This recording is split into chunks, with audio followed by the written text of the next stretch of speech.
Daybreak on the eastern shores of Lake Michigan. Tens of thousands are rising from their campsites this morning to the south of Motorsport. It's an assuming place most of the year, but an annual trek to GingerMan Raceway has become a monolithic demonstration of the mixing of cultures in motorsports and music. Welcome to Year 10 of GridLife Festival, and welcome to Day 2 on a sunny Saturday morning for Qualifying 2 for the NOS Energy TrackBattle Championship. Welcome back to the booth. I'm Kyle Heyer, joined by DJ Alessandrini from Hawk Performance Now. DJ, welcome back to the booth. It's been a little while. Hello, welcome. Thank you. Kyle, the sounds of yes, motorsports is I did not proofread my intro this morning. It's early for me, so bear with me. Wait, I crawled out of a tent about 20 minutes ago, so here we are. And he's already fact-checking me already. Yep. It's because I've already had my NOS energy drink for the morning. I have not had my NOS energy just yet. But, of course, this coverage here this weekend at GridLife Midwest is powered by Hyundai N. Hyundai N, never just drive. And Falcon, the official tire of GridLife TrackBattle. On track now, getting set up is our Falcon Sunday Cup category. But before we get into the coverage of this, because they're still working their way on their outlaps and their first flyers, let's have a look at our Hyundai N track preview after we have a look here at our Ioniq 5 Skycam, looking down at the campers there in the back 40 here at GingerMan Raceway. What a sight that is. There's so many people here. Packed in tight. Here's a look at our Hyundai N track preview. We'll be right back.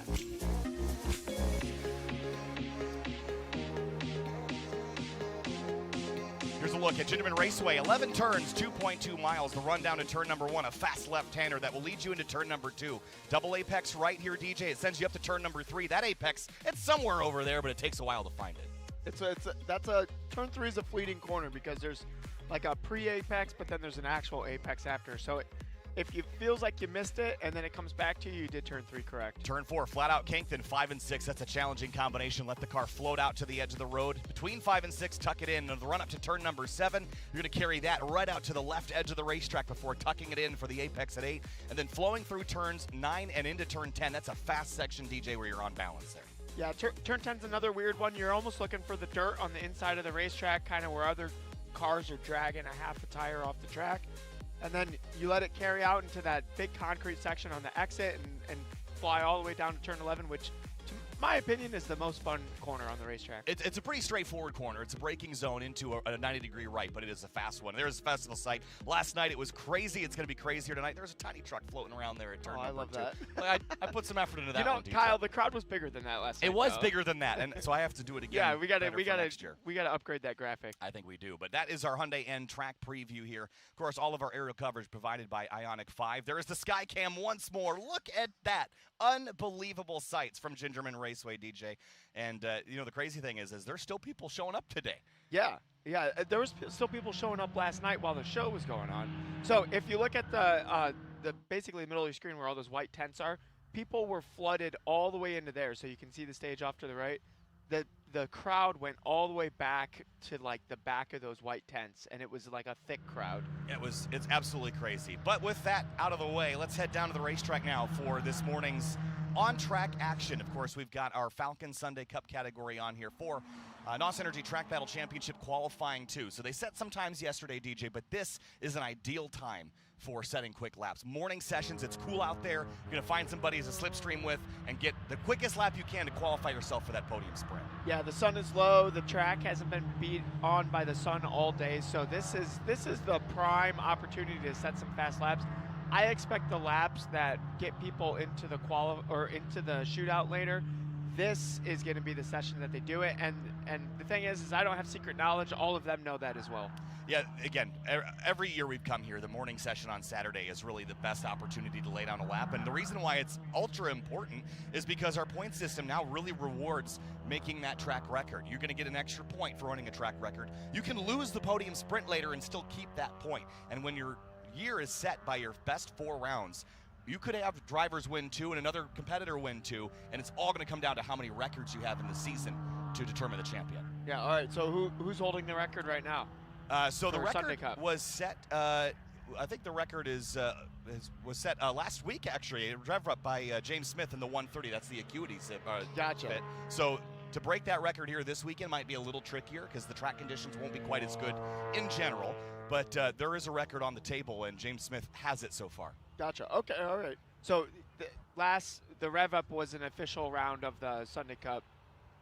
It was. series? Okay, yeah. gotcha. So the club weekends, which are not live streamed, are still a part of the NOS Energy Track Battle Championship. They still are for points. They just run the different format. So there was some discussion about, hey, maybe this other format's a little easier to win because you don't have the podium sprint. So drivers have to compete in 2 festival events to be eligible for the season championship. Gotcha. Okay. So that's how we're balancing that out. It's kind of cool to see a new fit. I think that's a G.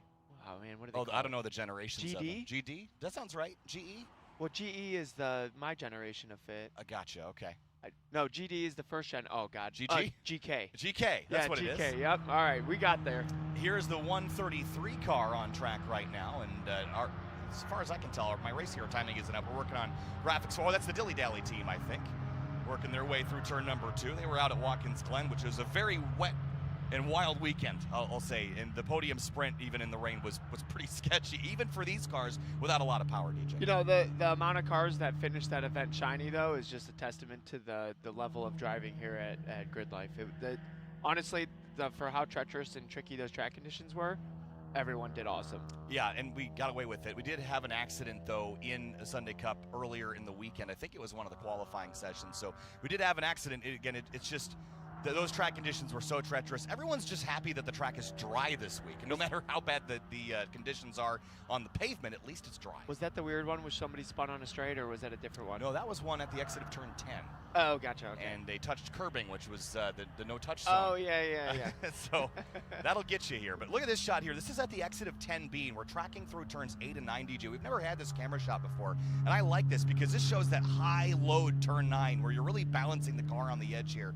Maybe not so much in these cars, but later in the day, we're going to see some pretty wild stuff through there. So they ran this on the outside of turn 11 and then all the way down the field? The other direction, actually, through 7, 8, and 9, and then all the way around 10B. Oh, okay. Yeah. Wow, okay, didn't expect that. So, sorry, I might have lost some people. When these cameras are set up, they actually run a cord for data transfer all the way out into this spot. So you have to think, it can't go across the track, so it has to go around the track in some capacity. So that camera off into the field on the outside of 10B, it has to have basically like a fancy Ethernet cord from all the way from that point. Made of glass, also. Yeah, fancy glass Ethernet cord all the way back to Central Hub, so it can all be beamed to you guys. There's a lot of effort that goes into it, and we've got this awesome aerial coverage here this weekend as well as we continue to work through our Sunday Cup category here. Working on some timing things in the background, so just hang tight here with us for a little bit. Got a long morning here of track battle qualifying too, and of course we'll have a third qualifying session as well. But that one's not going to be that valuable to you unless you don't get a good clean lap in either Q1 or Q2. This car looks a lot like yours, and not the same generation, but it's the number 1 on this side. Yeah. Oh, it is. Dang it. Now I got to get a new number. Yeah. That's Chris Wolf behind the wheel. There's our timing and scoring there. The Falcon Sunday Cup category, and fastest of the weekend so far, still James Smith in the number 130, and Kevin Gu in the 463. Then Jacob Abbott, who is leading the point standings in the Sunday Cup category by a pretty handy margin over Michael Ross Smith, who is not here this weekend. So he might extend that lead unless Chris Rice has something to say about it. He's third in the standings, but about 23 points back, which is a full weekend essentially of points. So that's James Smith at the top of the board. Yes. Okay, not Michael, because it just says Smith. Yep. It's James Smith in the 130, and then Michael Ross Smith is the 395, which is a silver car that we've seen at the other events so far this season. Gotcha. What's cool is I think Kevin Gu out there, he's the only not Honda Fit. Yeah, that's that. I don't know Civic generations very well. I believe it's an EF, and I hate. EF. You know what? Right. I sound so much like a car guy right now, knowing all this. Well, look, I'm probably a little too young to have had EFs in my lifetime. Kyle, so. they came out when I was born. So. Okay. Well, they were in your lifetime at least. I guess you're right. But now Chris Wolf accelerating out of 10B here. And take me through a lap just from a perspective of Sunday Cup, how little you're on the brakes around here, because you don't really need them in a lot of places. Really, maybe turn 11, a touch into turn 1 maybe, but everywhere else you're almost flat. Yeah, I mean, so, yeah, Wolf here, he's going to be coming into 11. This is going to be the point in the track where you're using the most amount of brakes. You're really just trying to get the nose down to the apex. And then you have that on-camber concrete curb on the exit. So you almost fling the car through 11 like you're going to fly off track, but that concrete curb catches you. And then in the 1, especially in a fit, you're on the brakes for only a short amount of time. Again, just pulling the nose down to the apex. Then you make room for 2. You try to have as wide of radius as possible. So you're just touching the brakes again just to pull the nose down to apex. And then turn 3, which is where Wolf's coming up to right now. This is another one of the harder braking points. You kind of have to get the car settled just because the exit there is going to be so crucial. And then 5, it's like you're touching the brake pedal, but you're not using the brakes. You really don't use the brakes all that much there. So you don't really use them a whole lot, to be honest, Kyle. Yeah, that's what I was getting at. Is you're on throttle so much here in a Sunday Cup car. There's James Smith now in the 130 car. That's the Acuity sponsored Honda Fit. The 152.893 was the best time he ran yesterday. But I want to bring attention down to the cut line for our podium sprint. Mukherjee in the 144 and Chris Rice. As Chris Rice improves to 154.801, there is 0.8 of a second between in and out. And you know what? In Sunday Cup, that's a pretty big gap. So Mukherjee is probably feeling pretty comfortable, but as the session goes on, people have slept on their laps from yesterday.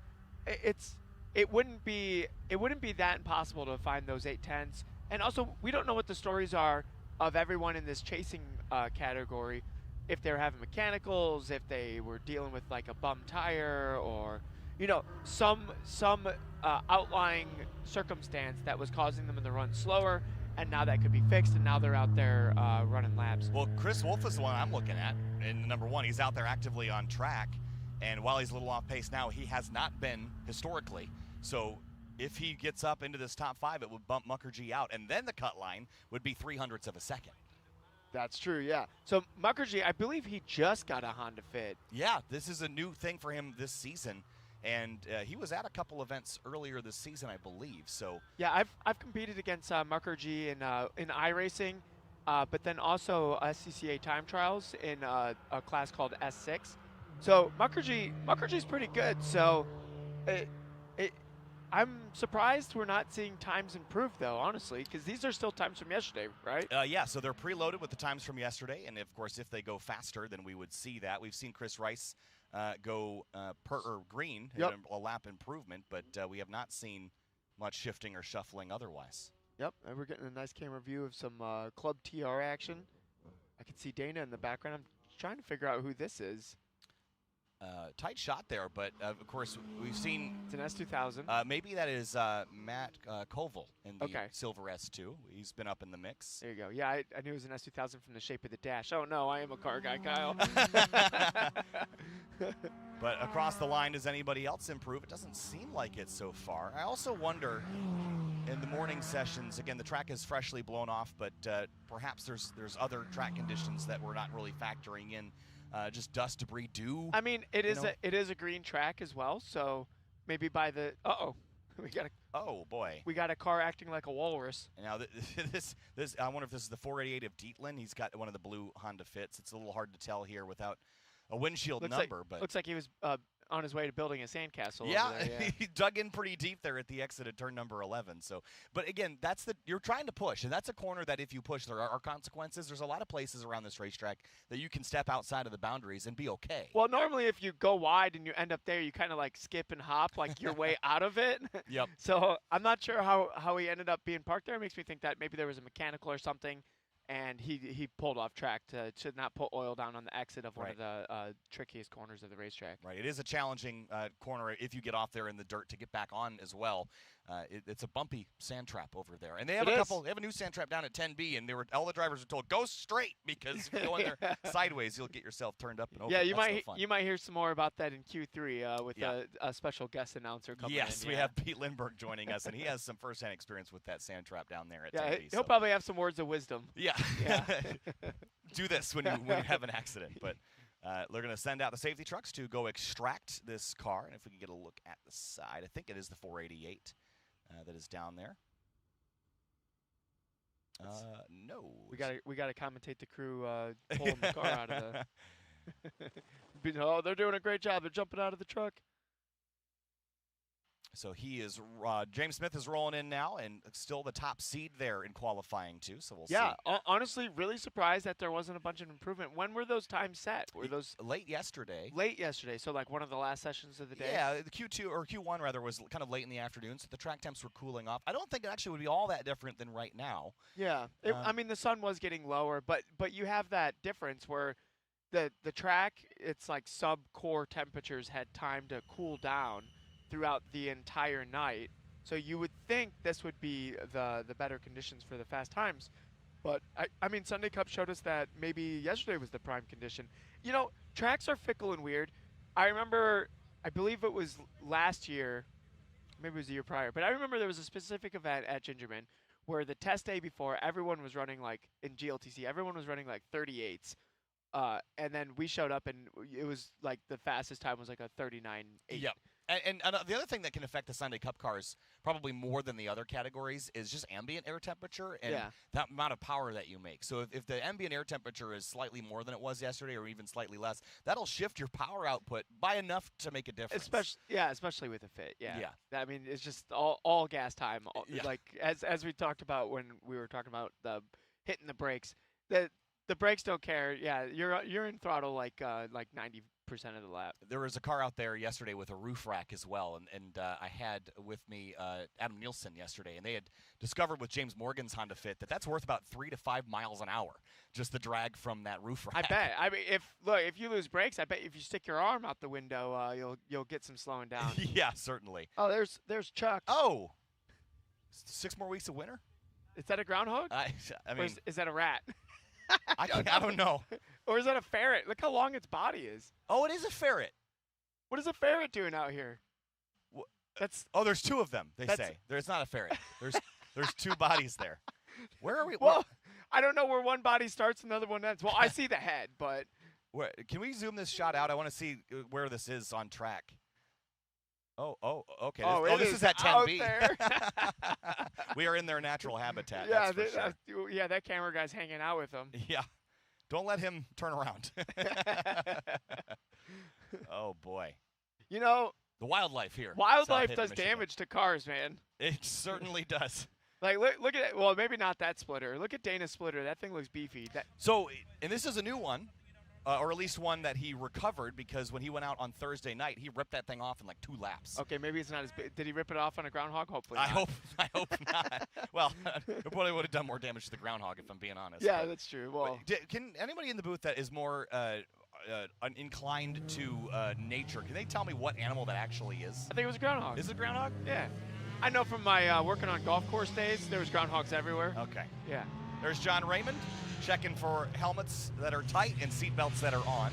And now Falcon Club TR is taking to the racetrack, DJ. This is one of my favorite categories. This is very similar in many ways to the pace and prep of GLTC, but you see some really good parity across a wide variety of vehicles. I think yesterday we had 5 very different cars in the top 5, and although they all had Honda power. I love seeing all the newer cars out there, like all these GR86. Yeah, the GR86, the new BRZ. We've seen Fez Bobber take that car to some reasonable success. Lyle Zyra at Watkins Glen also had good success. It's fun talking to Fez with that, because he's like, oh yeah, it was supposed to be a daily, and then I thought, well, I'll throw this, and then, I gutted it. Oops.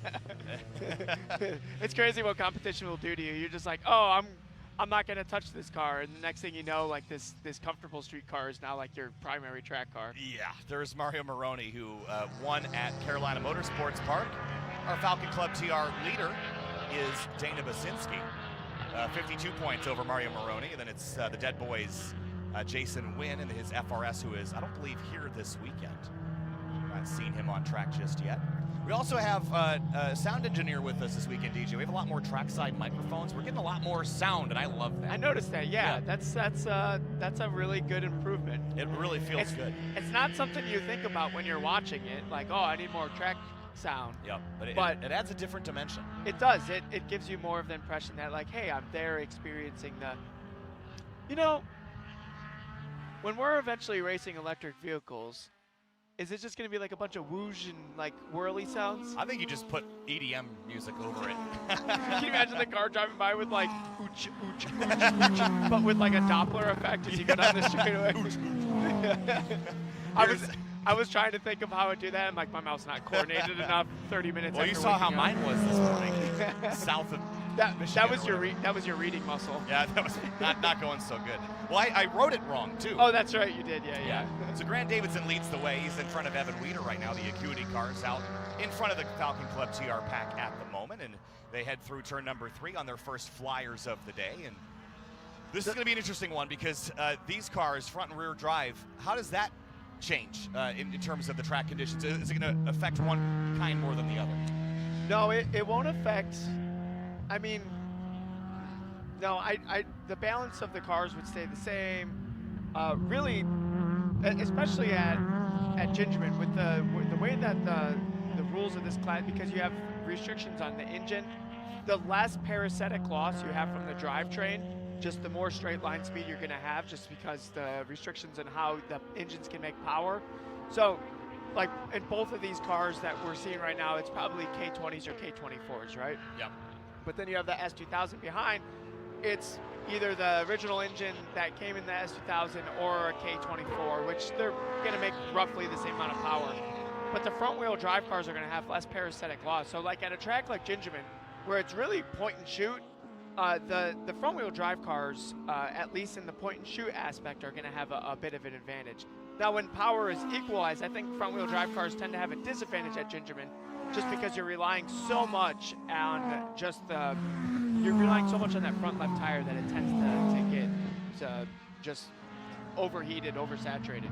So cars cross the stripe for the first time here this morning, and looks like last-minute racing at 3:26 at a 1:40.4. That's the I don't know what car that is actually on the timing and scoring. Having an issue with the graphics. Just hang tight with us here for a moment as we get prepped for this afternoon. But I think we were in the 39s yesterday with Club TR, so no one breaking that just yet. But Gotcha. That was the first lap, and again, maybe the track's not so hot this morning. Maybe our predictions are wrong, Kyle. Commentator's curse on the track. It could be the commentator curse on the track, but there's Grant Davidson leading the way still. Matt Koval in third in line there, then Dana Basinski in the number 109 car who's in behind. And again, he is the championship leader, playing defense here with Grant Davidson, who was the champion last season after a really epic fight between those two drivers. And although Grant's gotten a bit of a late start this year, you can never count that out, that he's going to work his way back up into the mix with enough events left in the season to still make it down. No, Grant absolutely gets the most out of a very well-prepped car. Car off at turn number 11. Went off way sideways. Good thing that sand's there. Yeah, and that's early in the, like he's off very far left, like he left very early in the corner, like it wasn't on exit, it just maybe it was on entry. That he slipped. Like maybe he caught grass on entry and went for a slide. Yep, so here comes the field back by the stripe again, and they'll have to extract that car out of the sand. Yeah, there, that's really going to affect this session, honestly. And then you have all those cars right there slowing up for that car that's in the dirt. Kind of in a bad spot. Oh, Dana just way sideways. Well, it came across the stripe, 6th quickest in this session, and there's the black flag. Yep, as predicted. Yep. So we did get a couple more times across the board, a 1:40.045, 66 thousandths back to Peter Grantberg. That's a really strong run for the 511 car. That should put him up again. We're waiting on our graphics spot back up, but that should put him up inside the top 5 as far as the podium sprint goes. So that will be a topic of discussion for later in Q3 when he is trying to keep that car in there. Yeah, and I mean, depending on how much the sun comes out later, that might be the determining factor if he's in the playoffs or not. That one lap because of this black flag. Now, historically, what are we doing when there's a car that kind of interrupts a session? Like, what's the? Do you bring everybody in, you clean up the car, and then you send everybody back out? Like, do you add time to the session? Or? So, yeah, maybe.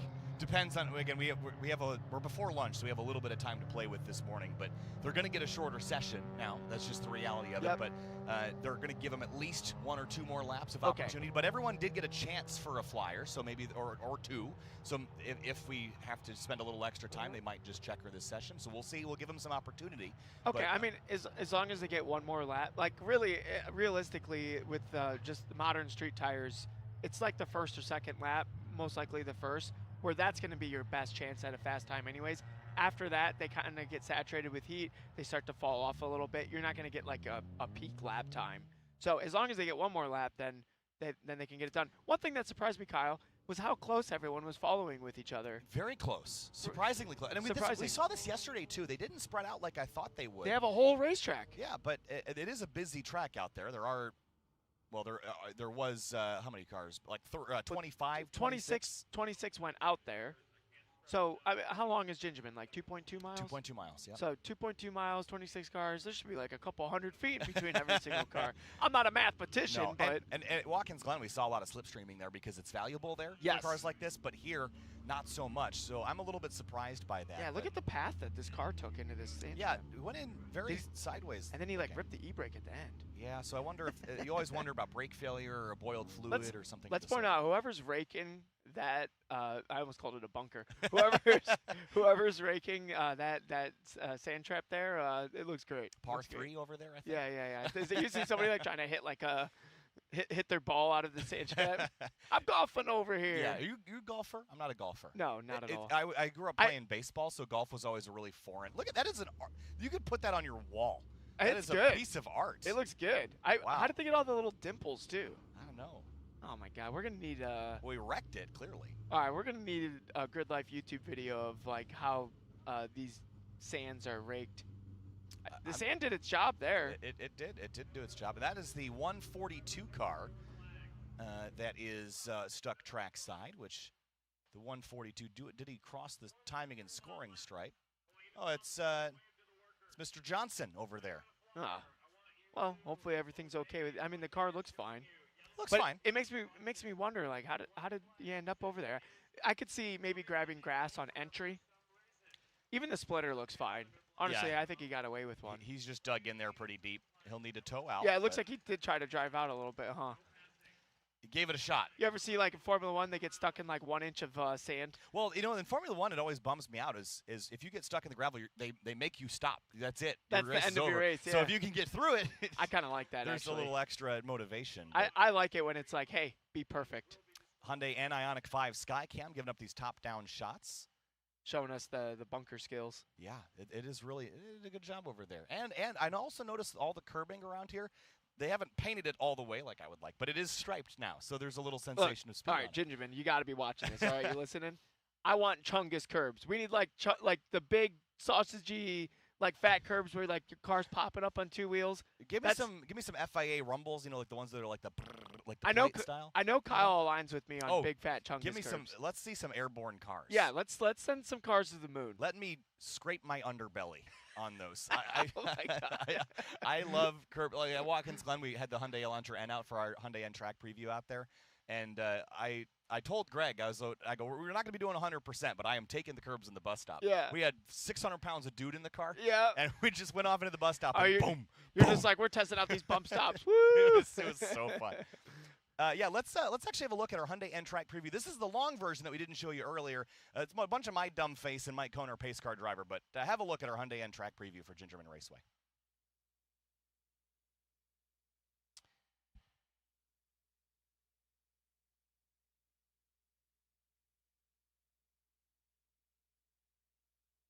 I'm sure they're just getting that set up for you. You kind of threw it on them. It's coming, I promise. They're pulling it out of the folder or whatever. The digital filing cabinet. Yeah. So they did paint the exit curbing on 11. Well, everywhere they did. Yeah. Okay. Yeah. Oh, I haven't driven GingerMan since they put paint on the curbs. Yeah, well, I drove it, which is what we're hopefully about to see, and I had one big understeer moment at turn 2 I was not proud of. An understeer moment? Oh, yeah, and I didn't go off. Oh, wait, did you chatter oh, Kyle, did you do the thing? I see this all the time. Somebody will be understeering, and they're like, oh, no, the car's not turning as much as I want. Oh, no. And then you just, turn it into a snowmobile? No. Oh, okay. Let's try it again. The stream team caught it on drone, but I think the lap is good. So I think the lap I did was not too bad. Okay, I need Kyle to critique his own lap here. I narrated it. So okay, all right, cool. Go for it.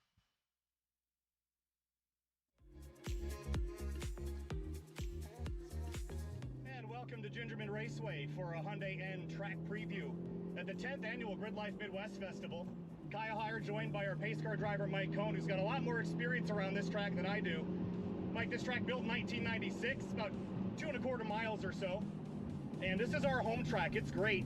11 corners. We're in the final corner now, setting up for a flying lap here. It all starts with a rundown to turn number 1. We're to brake pretty late into this corner, but you have to get back left to flick right into turn 2 pretty quickly. Down into 3rd gear. Car's gonna wobble a little bit, get down to the curb. Track out here to turn 2, kind of mid-track. Gonna brake in here a little bit. A little sideways, get down to that curb, back on throttle, and accelerate out towards turn number 3. Turn 3's apex is incredibly late, Mike, so you have to really wait to get to it. But then it leads onto a pretty long straight. Throttle on here, use the turbo power. Down to turn 4. This is a flat out kink here. Up into 4th gear, turn 5 and 6, double left-hand combination on the brakes for the first part. Car's gonna wobble down to the curb, track out all the way to the edge of the track, then turn in for turn 6, use all the road on exit all the way out to the curbing, and then back up into 4th gear, but just for a split second because we're going right back to 3rd, and then into turn 7. In here, we're gonna track all the way out to the edge of the road. There's a cone we're waiting for right there, not the cone sitting next to me, the cone on the track, then right down to the apex. This is a challenging combination, turns 8 and 9. Car just wants to wash out on you. Then back to power, and then into turn 10A. This was added in the mid-2000s. Challenging entry because it's downhill. You tuck it in real tight here, wait for the understeer to go away, then back on power, use all the track on exit, blind crest over the hill here to turn number 11. And this is where you get your straightaway speed. This Hyundai Elantra N 95, we're gonna get over 100 here. How about 106 miles an hour? On the brakes a little early here, down in 3rd gear. We're gonna turn in for turn 11, get down to the apex, back on power, and that's your Hyundai N track preview lap here in the Hyundai Elantra N at the 10th annual GridLife Midwest Festival.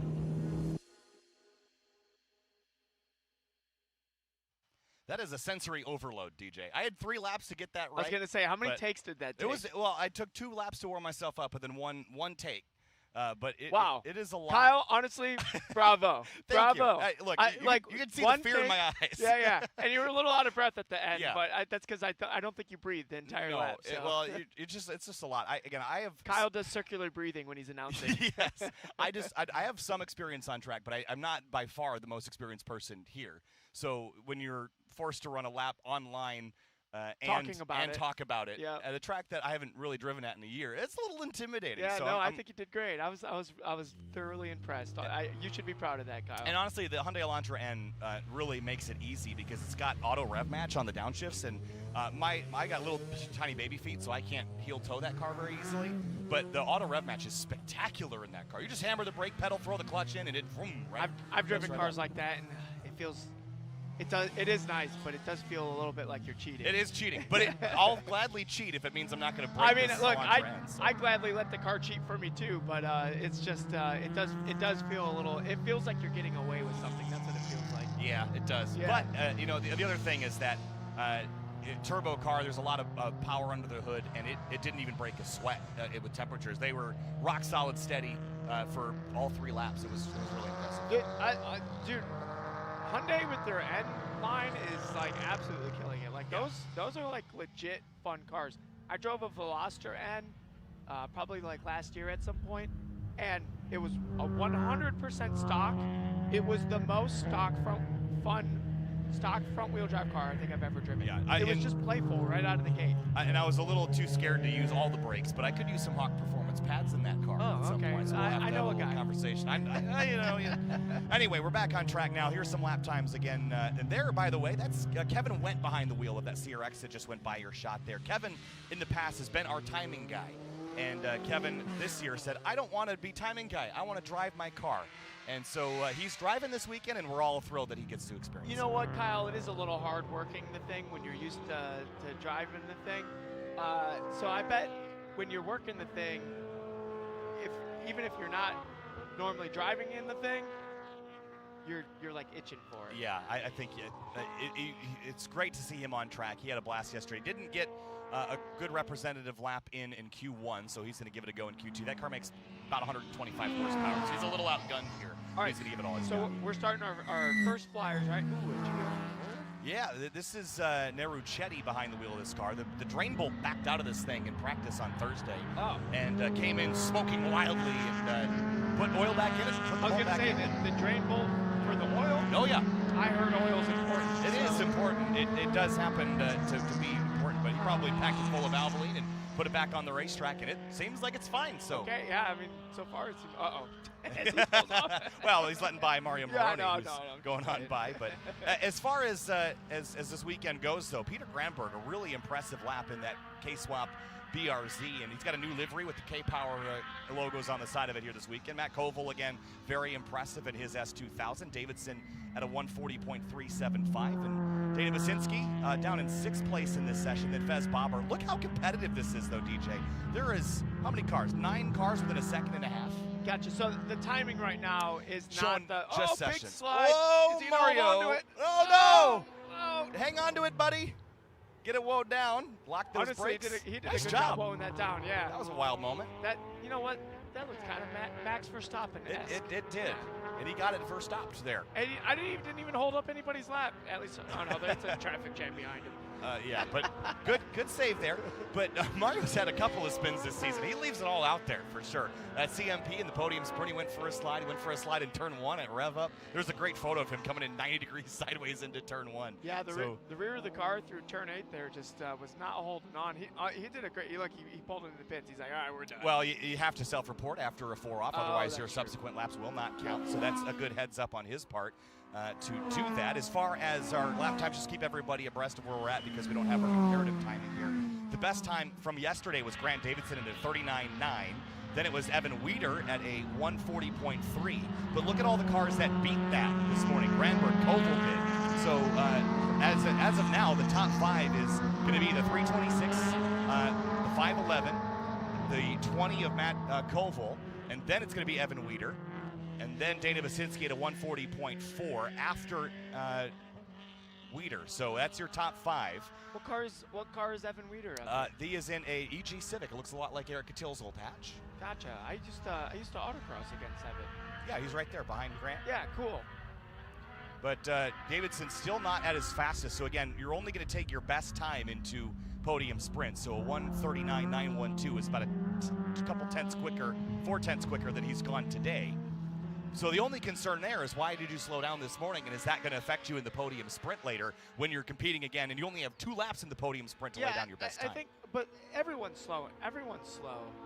So it's like, you know, what's cool about the bracket is it's same track conditions, same everything, and we're going against each other right now. Like, you got to do that lap right now.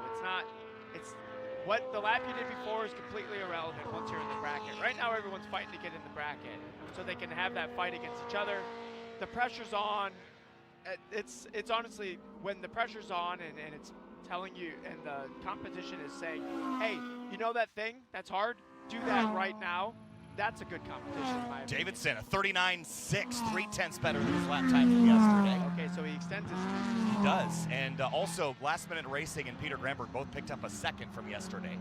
So they have gone quicker.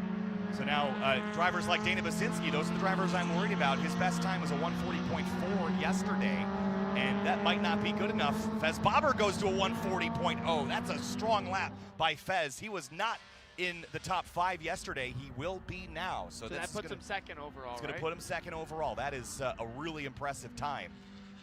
And so it's going to be Davidson, Bobber, Last Minute Racing, then Peter Granberg, then Matt Koval. That's your top 5 as it stands on the timing and scoring. That means that Dana Basinski is not in the podium sprint as it stands right now.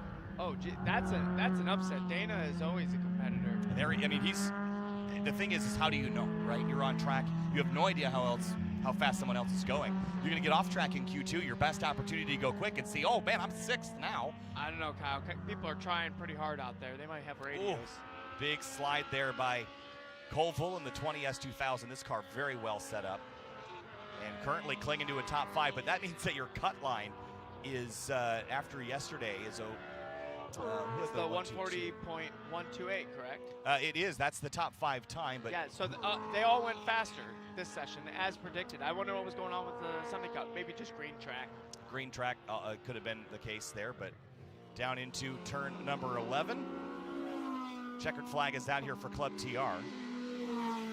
See, the arc you're taking, Koval did that well. The arc you're taking out of 11 means if that concrete curb wasn't there, you'd probably fly off track. But that concrete curb is so grippy, so you almost throw the car into it. Dana Basinski, pull that stacker back up. We have to look at that again. Dana Basinski in the very last moment beat out Koval by 100th of a second. Oh, wow. So Dana Basinski knocked out Koval for the podium sprint. They have one more qualifying to do later today. It's going to be tough later. But 100th of a second is all that separates Koval from Basinski. Man, Dana might have just pulled that out. I'm glad you caught that. Yeah, I almost didn't. That was very, very close. You just saw some movement. Kyle's like a fox over here. Like I'm like a hawk. Yeah, exactly. But that is awesome. Nice. I just got it. Yeah, there you go. Thanks. I try. But that's, again, 100th of a second. That puts Evan Weeder out, Mario Moroni out, and Koval 100th of a second back, then Weeder 3/10 back. Drive like mama's watching. I don't know if you guys want that. Well, there was some discussion before the hot track today that there were some drivers digging some ruts out there, and they were told to stop doing that. Gotcha. And so keep it on the black stuff today, DJ. I wonder how my mom would want me to drive. Probably to not drive. She probably, would probably. That's probably what she's like, can't you take up something reasonable like knitting or golfing? Yeah. Oh no, I mean, golfing's dangerous too. Is it? There's like alligators and stuff, dude. There's gophers out here. They'll get you. Yeah. I mean, look, I bet there's. I want to see the statistics on how many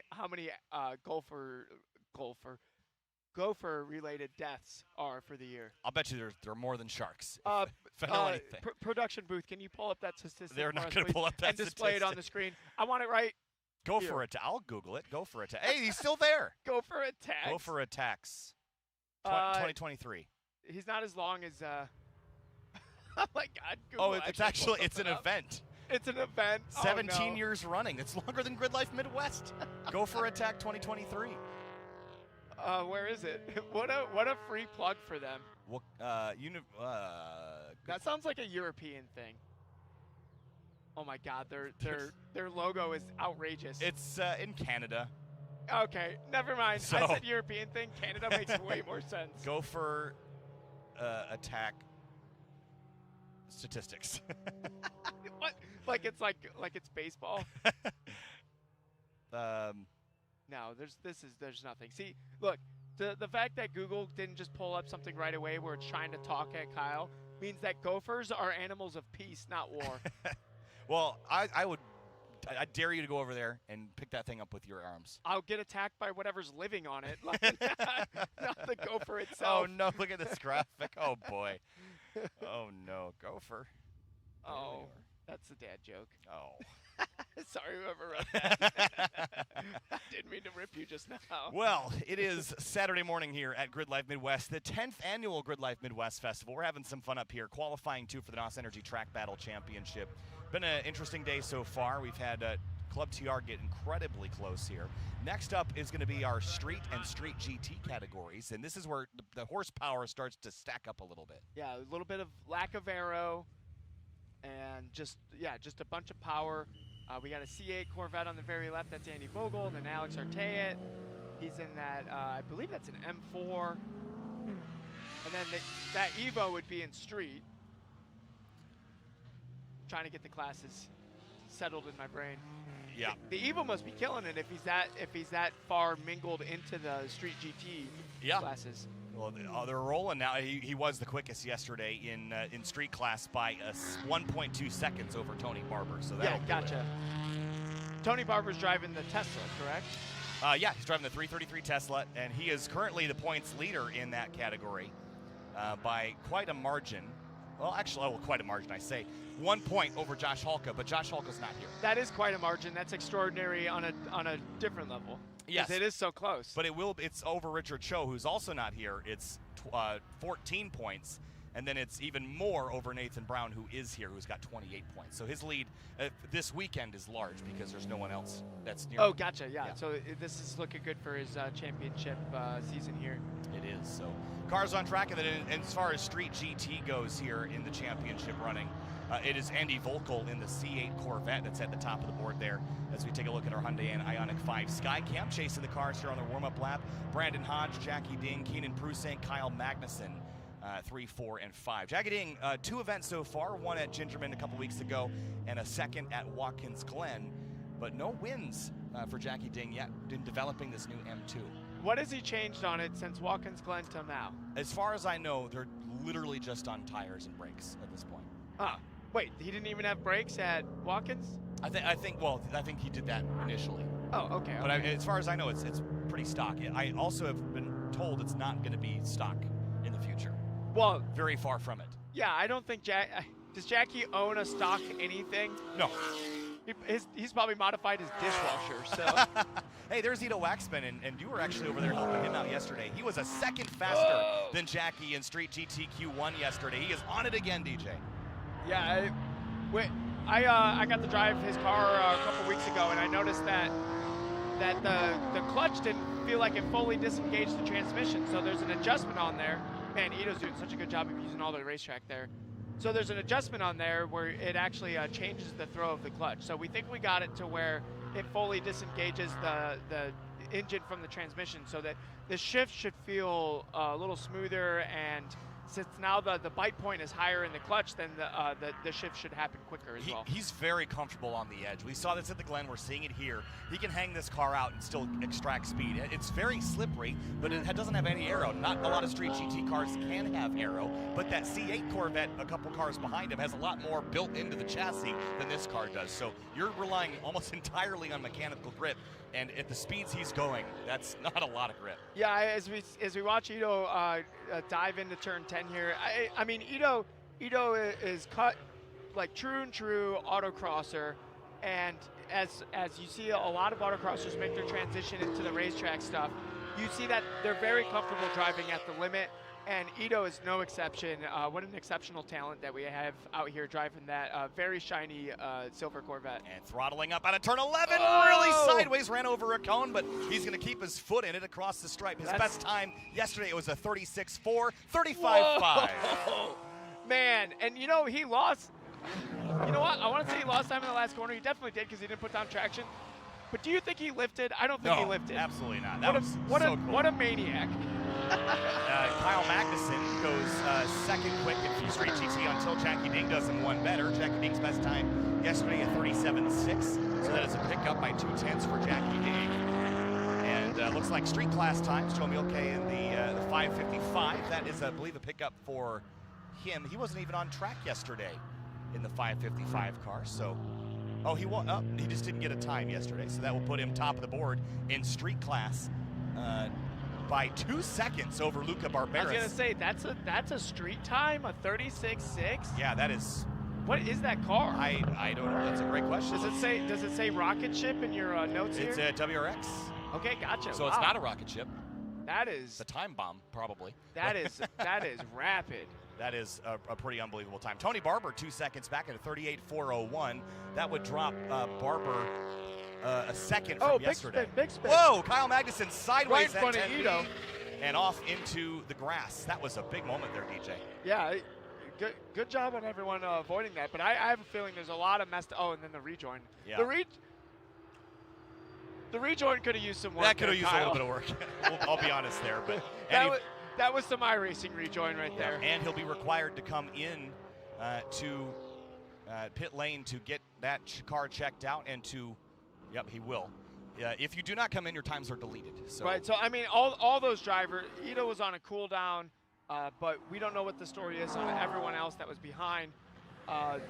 Yeah, just every single one of those drivers just had their laps impacted by that. As we watch Jackie fly through turn 1, you know, the nose, I don't know if I've ever seen a BMW, especially as stock as this one is, that has as good of a nose as that car. From a handling perspective. Yeah, the nose just looks pointy. And normally BMWs, they don't have pointy noses. They carve really well on exit. but you watch this car as it comes to the entry of a corner, It just rotates. It just pivots. Yeah, it just has a good nose on it. And So it's a shortish wheelbase car, so it'll have some maneuverability, but it's not a light car either. But Jackie said that it hides that weight very well, and I've watched his onboards, and it just. He told us that this is a better starting platform than the GR Supra, and that says a lot because the GR Supra is an excellent automobile. So for this M2 to be that good. Yeah, I'd love to have some dork explain to me the differences between the two, because the Supra. Oh man, through turn 9, hanging it out there for all the time. That cost. It looked fun, but it cost him a little bit of time. You know, in big slides like that, you have extra scrub on the tires. The diff's working extra hard. You're not properly putting that power into the ground to launch the car forward, because a lot of that grip is being used laterally sideways. Headlights are flashing, and it looks like he's going to bail out on this lap. Maybe he lost some time there. The patented ding fling over there at turn number 9. Here's Volkel.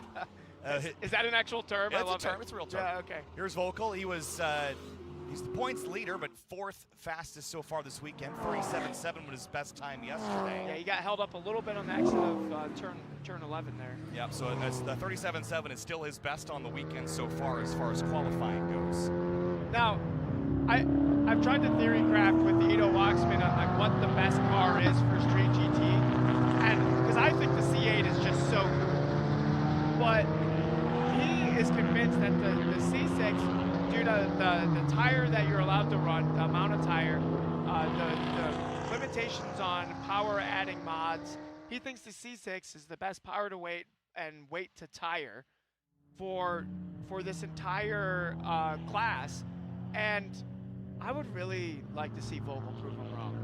Well, he's leading the points, but again, with Ido's win at Watkins Glen, he put himself 7th with just one event on the board. So if Ido can win this weekend, Andy has only won at Rev Up. He had a third at Carolina Motorsports Park and a 4th at Watkins Glen. So 2 wins for Ido would put him at 48 points to Andy's 60 with one less event. What's the track record for Street GT? Do we know? I can find that for you. Track record for Street GT is a 136.167, so he smashed it this morning. Okay, so Ido now has a track record for Street GT. So that's an extra point. So add an extra point, yeah. Good catch there. I mean, 35.5 is cooking. That is really fast. And here's Volkel again. Again, a 37.7 was his best so far. Can he improve on that this lap across the stripe? And it is not an improvement for Andy Volkel. A 137.9, still his best of the session. Tony Barber and Milke, the only street cars in the top 10 as it stands, and as far as the rest of the street category goes. I feel bad for Milke because we got to watch all of Ido's lap, but that Milke lap must have been just as impressive, if not more so. Snuck in there. There's the 373 on track as well, the big old Mustang. I hear Subaru turbo noises in the background. Well, one car we're going to see up next in Street Mod, one car we didn't really see get a good lap was Dewey yesterday. So he had a radiator puncture. So. Gotcha. I don't see him out there. Well, he's Street Mod, so he'll be out later. Gotcha. Okay. He used to run Street though. That's kind of like the evolution of cars.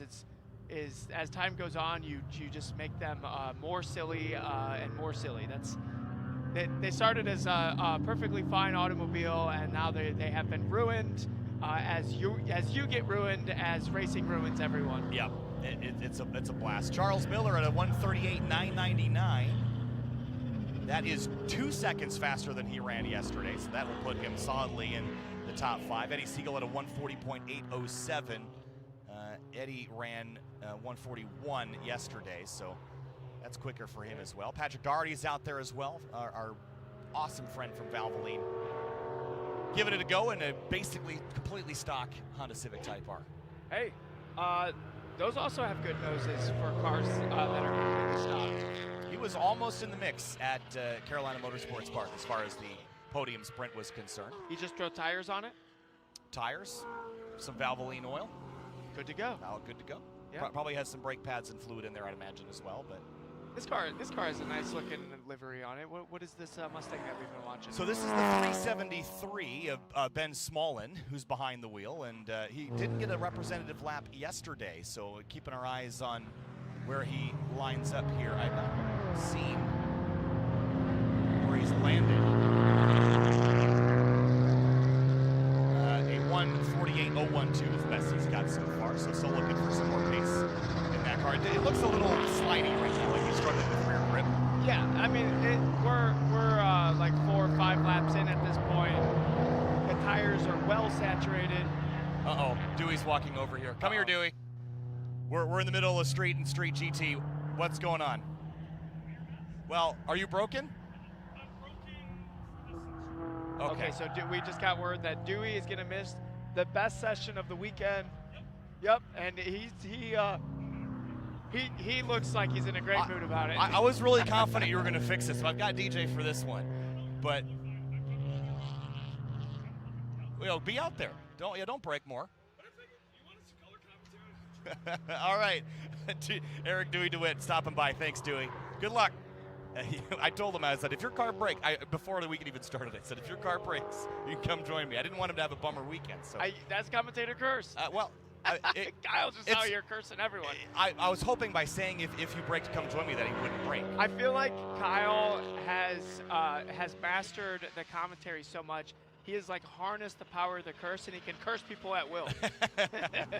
Well, Cody Umba doesn't want any of that as he works through turn number 11, coming back to the stripe. We've seen Cody at a couple events so far this year. That number 69 street class Honda Civic, currently 14 points, tied for 15th in the street class standings.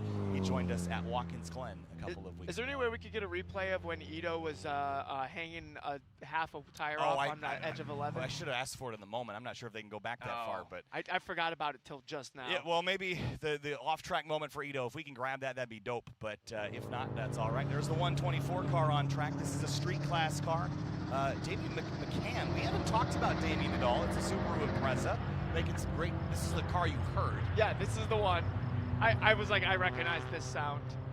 151.8 yesterday put him 16th in street class, and as far as it goes today, I haven't seen him pop up on my timing just yet, but see where he landed. Damien McCann. Something about those WRXs. I think that's considered a bug-eye WRX. Yeah, I love these just cars. Looks timeless, doesn't it? I love this generation of WRX. I just think they look great. It is a timeless. With like the big fog lights on the bottom, and they're desirable. Yeah, you don't really see them a lot. No, I think most of them are dead. He went quicker, or he did go quicker this morning, a 150. But again, he might be one of the drivers. Street class is a pretty widely variable category in terms of what's legal. So to be at the top end of this class, you have to have a lot done to your car. So he's probably a little outgunned here in this category, but still out there making laps and giving it all he's got. So we have the podium sprint later today to set our top 5 in each class, but everybody else is set by their best qualifying time. So this is important right now. Yeah, this has weight to it. This is whether you're in the bracket or not.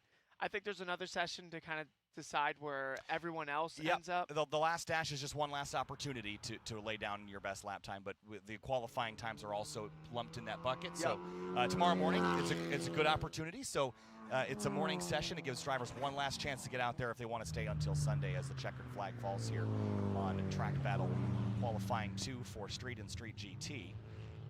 And Ito Waxman, that was the highlight of the session for me, was that full throttle exit out of 11 with the tire in the dirt. He never lifted. You know, he does that in iRacing sometimes, but normally it ends up with him going, ding it, and then resetting his car. So that was cool. Brandon Hodge, we should mention him as well.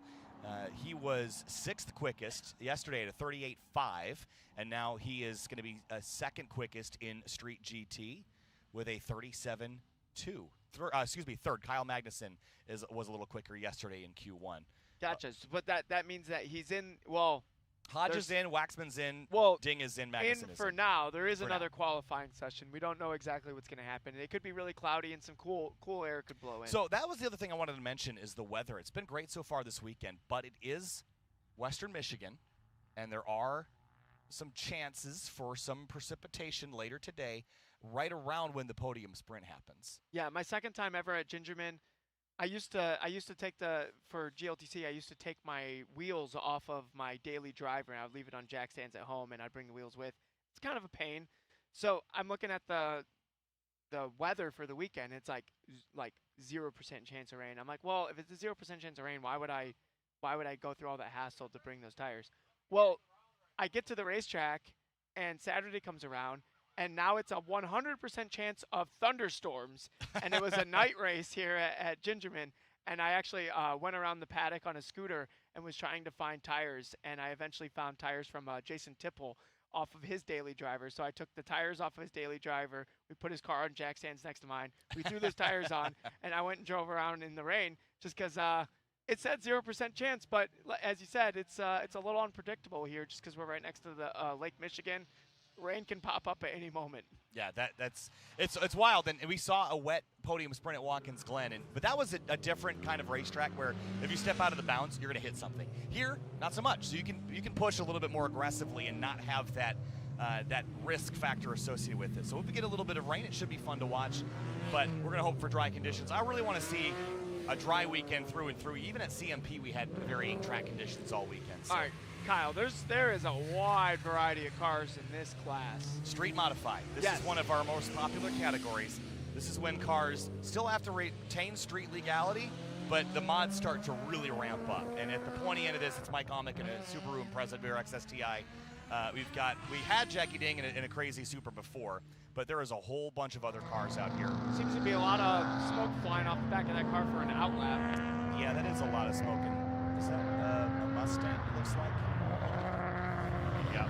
It seems fine when it's on power. Off power, it seems, right there, you see a little bit of blue smoke coming out the rear. Yeah, hopefully that doesn't get any worse, but this is a big class here this weekend. Street mod, we have, yesterday in Q1, 25 cars took times in street mod. That's pretty wild when you consider about, all right, I have to bring this up. Out of all the cars out there, Kyle, if you could just pick one to drive, not even compete or anything, which one would you be picking? Look, there's a lot of great cars out there. My pick would be Cal Fortner's Mercedes AMG GTS. Ooh, it's a pretty good choice. Yeah, okay. It's pretty close to like GT4. I should have set the competition besides that one. Besides Cal, I would probably put Jamie Santos' 135i. I think that the short wheelbase, he's got a lot of aero on that car. I think it'd be a really pointy, fun car to drive. I think Cody Smith's Cutlass. You want to drive that? Oh, are you kidding me? I want to just cruise in that. Oh, well, I mean, I would cruise in it sideways. He did that at Watkins Glen. We had an onboard shot with him at Watkins Glen International, and it was just it's like totally 80s in there. It's completely untouched inside. It's really neat. That's Hulko, correct? That's Omick. Oh, hey, no. baby deer. Where's that one? Where's that little guy? I think it's probably the same corner. Well, hopefully Bambi stays in the weeds. Bambi. Turn number 4 now for Omick as we head up to turn 5 and 6 here on the first flying lap. And Omick was fastest in class yesterday by a second over Ryan Matthews. So Ryan Matthews again in the 121. It's a red C5 Corvette. There he is.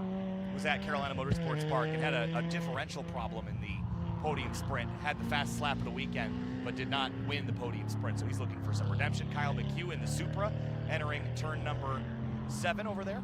And here's Omick down the hill.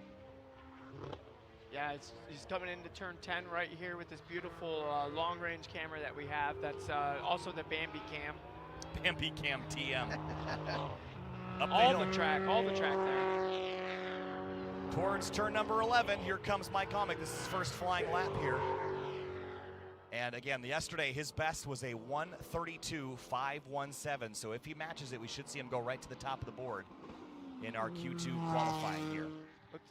Maybe it was either just a slow shift or a little bit of a bumble on the shift, but a 33.6, that's got to be his fastest, right?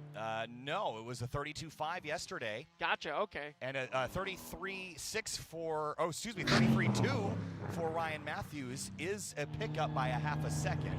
And there's Cal Fortner, who comes across the line at a 35.6. He went faster yesterday at 34.6. Gotcha, okay. And there's that Mercedes AMG GTS that we were talking about. Great car. Such a fantastic car from factory.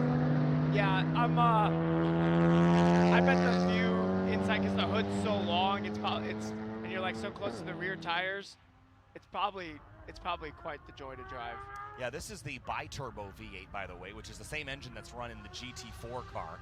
Great effort there by Almec to get out of the way. Kyle McHugh, who's on a flying lap here. He's now behind Cal Fortner at turn number 6. Let's see if Cal's going to move over. Yeah, great work here by this class. And this is one of the hopes with this new format, was to get similar classes on track together, because you know who your class buddies are, and you tend to see a lot more point buys. And there is a problem for Dustin Williams, the 595 car, the Advanced Auto Parts Honda Civic. He is off at turn number 11. He almost made it out. Almost made it out, but he's dug in that sand pretty deep. Yeah, if you looked at his tracks, he went a little. It looks like he outbroke himself and then was able to get it slowed down in the gravel and was like meandering his way out, but then just fell into one of the deeper holes. Yep, so Kyle McHugh now heading down the back straightaway. He's going to find a yellow flag here waving at the station, and better get this lap in because, well, there's the black right there. So if he got that before he passed Ball, he didn't. So he's going to come across the stripe. But that's such a danger area of turn 11 right there. If you look, the flagger right before 11 is wigging out with that yellow flag in their hand. So as they should be, just because that's such a high impact area right there. Hyundai and Ioniq 5 Skycam here looking down at GingerMan Raceway, and Dustin Williams stuck trackside here, unfortunately. And again, this is his first time with the new format. He's run with us before. He comes from a long way away to bring that Honda Civic with him, and he's joined us in track battle. Also at Pikes Peak International Raceway. He was here last year as well, but he's dug that car in there pretty deep. He was so close to making it out. If we could get the shot that's kind of behind this again, I have some tips for anyone who finds themselves in the gravel on 11. Not that I have a ton of experience with it or anything, but there's actually some pavement right behind him. See the pavement right there? Oh, I've never noticed that before. So if you can get to that pavement, then you can build up some extra momentum to then fully get out of the sand trap. Yeah, it looks like sand, but that's actually pavement. You're right. Yep. So if you just go all the way through it, you can... you just commit to the pavement, and then from the pavement, then you can get out of the sand trap. Yeah. But if you try to drive purely through the sand trap, you find out that your car's not a very good Baja machine. No, certainly not. And Dustin will be disappointed in that result, unfortunately, for this morning. And they'll have to go extract him. And he's, again, tucked in pretty deep there. That splitter is in. Look at the way the pit entry used to be, because that's where that pavement is. Oh, wow. What? Yeah, it had this, like, sharp corner. Well, I mean, it just brings you so close to the track that wall would have had to bump out. Yeah, that wall would have been, like, right there. So good safety improvements there. That catch fence also, which we learned a couple of years ago, was a necessary installment over there. Yeah. We've had some parts and pieces come off of race cars. That speed over there and that catch fence, a good improvement to this track. I mean, we were both at the Indy 500, what was that, last weekend? Oh, boy. And, look, just to catch everyone, there's a car, broke its suspension and barely tapped the wall, and it kind of, like, came down into the track, and a car clipped it. And the car's rear, like, whole wheel assembly just got, like, yeeted into space, and it barely missed a grandstand. And they have all the safety precautions. Yeah. And, you know, that was the first time I've ever watched Indy 500. It kind of felt a little dangerous sitting in the stands, didn't it? So I have never been to the Indy 500 either. It was my first time going. And when I know about the risks of being in the stands there, because it's just inherent. There's just so much momentum and force. Unbelievable amounts. So when we sat in our seats, we were like 10 rows up from the wall right at the exit of one. I'm like, I don't know if I like this. You're like, and I've never felt that at a racetrack before. But, yeah, same. But the back of your ticket, and look, on the back of our credentials here, there's a disclaimer. I don't know if that's going to be out of focus. It's never going to show up. Nope. It says motorsport is dangerous. And on the back of your ticket, there is a disclaimer that you accept when you purchase that ticket. That is part of the deal. It's just the fact is like, cool, we have that catch fence, but like, you're just at the laws of physics. That's what I was going to say. There at some point, physics will win and scientists and engineers will catch up. But there's always that one just tire flying over the fence. Okay, we need to make this 40 feet tall instead of 30. And then you do it. And then it's 50 feet, and then it's 60 feet, and then we do it all the way to the moon. Yeah, IndyCar got lucky. Like, that catch fence that they have is it like leans over the racetrack, and the tire just took a weird trajectory where it could go just barely over it, and that might never happen again. But I guarantee those guys are going, all right, well, how do we stop that from happening? Because like, it didn't go into the grandstands; it just missed it, and it imploded a Malibu behind the grandstands. Which they did give her a brand new Chevrolet sedan after that. Oh my God! What a marketing opportunity! I mean, but again, that's why we like having that catch fence over there.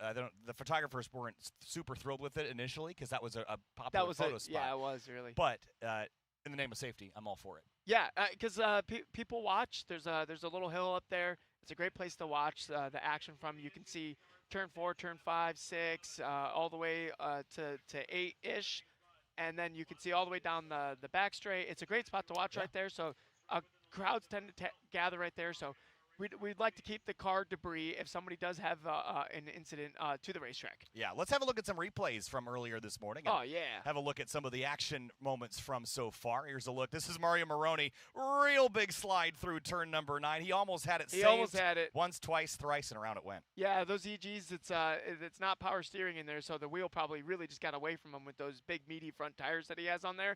Puts a lot of force through the wheel. Ito Waxman, this was the big moment. Fastest lap of the weekend so far in Street GT. Let's see if he lifts. Through turn number 11, back on throttle. No, he never lifted. He never lifted. Oh, my God. What a wild man. Across the stripe, that was the best lap time of the weekend so far. This is, again, Kyle Magnuson in Street GT right behind Ito. Went around the outside. I wonder if that right there, that's probably what did it, is he was going around the outside of Ito at turn 9 and just left a little too much space to the inside, dropped a tire in the dirt. Yeah, I bet his eyes stayed a little too long on Ito's car as Ito was trying to get out of the way. And he just lost track of where the track was just because the eye stayed on that car too long. And here's another look at our Hyundai N track preview. 10th annual GridLife Midwest Festival. Kyle Heyer joined by our pace car driver Mike Cohn, who's got a lot more experience around this track than I do. Mike, this track built in 1996, about 2.25 miles or so. And this is our home track. It's great. 11 corners. We're in the final corner now, setting up for a flying lap here. It all starts with a rundown to turn number 1. We're to brake pretty late into this corner, but you have to get back left to flick right into turn 2 pretty quickly. Down into 3rd gear. Car's gonna wobble a little bit, get down to the curb.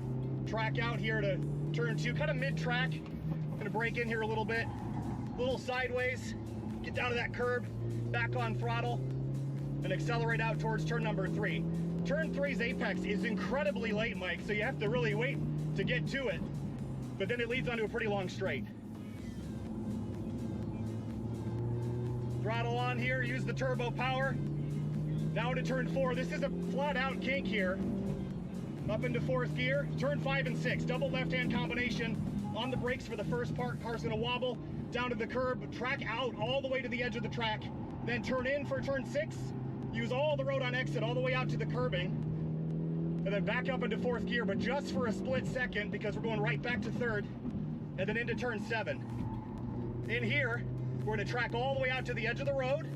There's a cone we're waiting for right there, not the cone sitting next to me, the cone on the track, then right down to the apex. This is a challenging combination, turns 8 and 9. Car just wants to wash out on you. Then back to power, and then into turn 10A. This was added in the mid-2000s.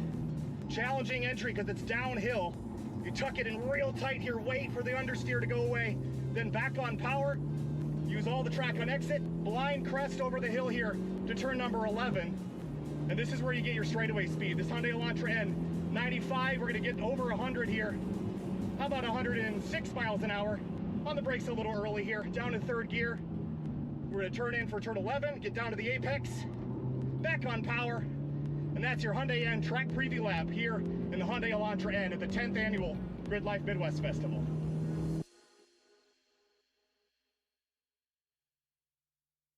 Back live here from GingerMan Raceway. Street Mod back on track here for the NOS Energy Track Battle Championship. Qualifying to a couple more laps we're going to get here before we checker this session and wrap things up. At the top of the board right now is Ryan Matthews at a 1:33.268. It's still not better than Omic's lap time from yesterday, DJ, but they're going to get one more opportunity, maybe 2 more opportunities to set a lap before Q3, their last opportunity before that podium sprint. Yep, they just really have to concentrate on getting just a good gap in front of them so the driver in front of them doesn't have to be perfect. And then just really execute. This lap doesn't have to be ragged. It doesn't have to be on the bleeding edge. It's going to be by far the best conditions of the qualifying sessions that they get. You just have to put a clean, well-executed lap together, and that will get you into the bracket. Here's Cal Fortner back on track here again. Turn number 2, throttling up. And leaving turn 2, using all the road there. That looks good. That was good. Yeah, that looks really good. Lots of sparks from the titanium rub blocks. And and flames out the tailpipes. Oh my God, what a spectacle this car is. Sparks, flame. And I always say, DJ, cars that shoot fire are better than cars that don't shoot fire. This is true. This is true. And you know, we're gonna have to add sparks to this. What a spectacle this car is. We need to see this thing run at night. Oh yeah. No night sessions for Time Attack this year, unfortunately, but that would be awesome. Into turn 7 now, back on the. I wonder, is that car bottoming out too much? If it's slamming the rub blocks that aggressively? I mean, you're trying not to stall the splitter out. Right. Yeah. The thing is so any pressure into the road, you're thinking it's lifting up, which is lifting weight off the tires. So you ideally don't want it to be doing that.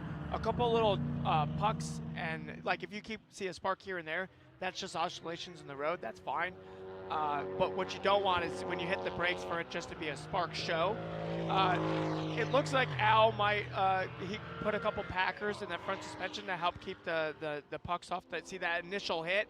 That tells me just more front compression in the suspension. That would help that.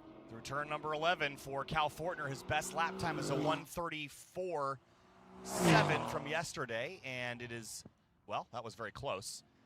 1:34.740, so he's about a 10th off. Andy Sal in the 307, a 1:35.7. That's a big pickup for Andy. And there's the checkered flag. So that's all. Yeah, they got one more shot at it. Yep, and this has been. Whoa, the 307 going for a big slide at the exit of the corner. That was a moment.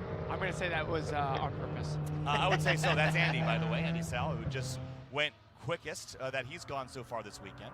So as far as the lap times go, it's still Amick and Matthews at the top of the order. Cal Fortner would still hang on to 3rd. Andy Sal would still be in position number 4. And then as far as 5, John Silver ran a 37.9 yesterday. But Kyle McHugh would put himself in 5th place with that time. So that is your top 5. It's not in that particular order, but Matthews, Amick, Fortner, Sal, and McHugh. Yeah, all those times are so fast. Flirting with just the bottom end of the 130s there. Every year, it's we so see quick. Class progression where Street Mod is running the times that Track Mod used to run. Street is running the times that Street Mod used to run. Yes. Yes. So the classes just keep getting faster and faster to the point where these are overall track records from 7-8 years ago, but now Ferris ran a 23.2 on Thursday night, which is a track record by half a second. That was previously held by Will I. Young, right? Will I. Young back in 2019 at Yeah. a 123.775. Gotcha. There's been a couple people that have tried to chase down that particular track record for a couple years now, and they've always came up short. So. Yeah. Ferris finally got it. He got it in great conditions last night. And here's the news is we're going to now move into our Track Mod and Unlimited group, is that we didn't see Ferris go out yesterday in Unlimited. Oh. There were 5 cars that went out on track in Unlimited. That means that Ferris would be the 6th, and that if he goes on track, he will knock one guy out of the show. Presumably. But yeah. He already got the record, so if that's all Ferris is going for, then he might not even show up for the rest of the weekend. Look, for guys like Ferris, the screen time's great, but the record's the record's nice, but there's still a competition. Yeah, he wants the trophy, I'm sure. Yeah, if you're Ferris, you don't build a car like that because you're like, oh, I'm going to do one lap and then pack it up, right? Well, he can run more than one. He only used to be able to run one lap, but he can run 3, 4, 5 laps in a row now, which he did. That's actually impressive. He ran, I think, his fastest on his 3rd lap on Thursday. But what I'm saying is there's still a competition going on. The fastest lap of the weekend. Oh, hey, there he is. Yep. Okay, so he's going. Yeah, it's like there's no way. Yep. There's no way. And so this Are they all in Michelins now? Is that the meta? Well, at least Ferris is. I don't think those tires are inexpensive. So, right. Well, that's why I'm wondering what the class has gotten to over here. In Unlimited, you can run whatever you'd like.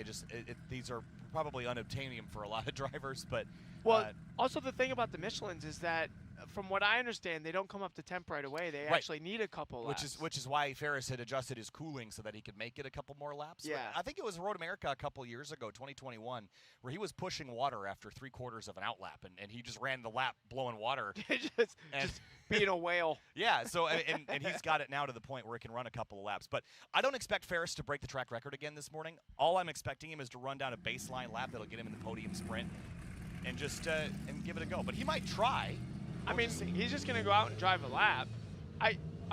So he didn't make it out I wonder why he didn't go out last night. No need. Do we know if? What do you mean no need? Well, all the qualifyings, you're taking your best from all three, so. You have a race car and there's a racetrack, Kyle. I don't think you're cut out for unlimited competition, DJ. I think need you're more a wheel, laps. I think you're a more wheel-to-wheel laps. guy through and through. That's for sure. So Track Mod and Unlimited, this is going to be a pretty busy racetrack because we're combining categories. So Ferris is going to probably run into some traffic also. So he's going to have to give it a one and done most likely. And Nate Vincent, by the way, in that FCP Euro Mercedes, I love seeing this car on track. That thing's so cool. And this Mustang, listen to that turbo spool. I don't even know what engine that was. It's something. It was all turbo. Yep. It's something's powering a turbo. That's that's the engine. It's a jet engine, probably. That C4 is so cool. That's a track mod, by the way. Oh, yeah, yes. So there's Ferris with the Momo livery on the car, warming up those tires. Right behind him is Puglisi in the Track Mod Evo. Fastest car in Track Mod yesterday was Jason Kanakari at a 1:33.1. And Jimmy Rauk was the quickest in Unlimited. That GT2 RS used to be a Track Mod car. It is now an Unlimited car. Oh. That GT2 RS. I mean, it's kind of an unlimited car from the factory. Yeah, he ran it in Track Mod for a couple of years, and now he's at a 1:32.9, which is over 10 seconds off of what Ferris's time was on Thursday.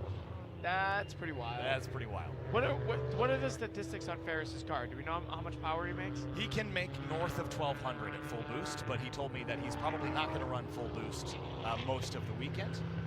So he's running like a peasantry sub 1K? Yeah, probably, I would guess 800 to 900 somewhere in there. Oh, wow. Is it even worth it at that point, Kyle? I mean, that's lose to a fit at that point. You're basically just a Honda Fit out there. It'd be amazing to get 10 Honda Fits to pull a sled against this car and just watch the battle. Kyle, this could tow half of the grid to the racetrack. Here we go. Oh my God, it just evaporated that straightaway. That is wild. Ferris Khartoumi through turn number 1 in the Momo-sponsored C6 Corvette through turn 2 now. Traction control going to be gripping the rear tires here as he accelerates out. And all the way up to turn 3. It looks so tight. That traction control was working. You just heard it just cutting power on the exit there. Surprisingly, not a lot. There's no yaw. The traction control set in a way where there's no yaw in the car when it's kicking in. And that was different from last year. He really struggled with rear grip a lot last season at this event. Through turns 5 and 6 now, nicely done. Uses all the road on exit. Now up to turn number 7. This is a pretty short straightaway down onto the binders here, and this is where that downforce is going to play a factor. I asked him yesterday, can you go flat through 7, 8, 9? He goes, there's no way. No, not through 8, but once he gets to 9, he's in power all the way around. Yeah, that makes sense. Yeah, so there'd be a small lift here just to help the nose get in. Okay, so the car was moving across the surface there. Now man, what is his speed right there? It's north of 110, 120. Now we'll see north of 160. Here we go. Ferris Khartoumi up on the back straightaway.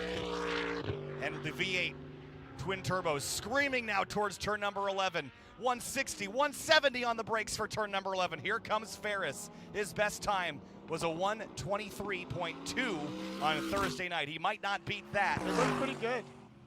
125.77. All right. That's 3 seconds off and it looked fast. All right, dude, the straightaways just evaporate immediately. But remember, those Michelins, they do take a little bit of time to come in. With the traction control again, cutting power. What is that vapor coming That's off? That's vapor trails off the wing end plates. That is so cool. Or that's gas.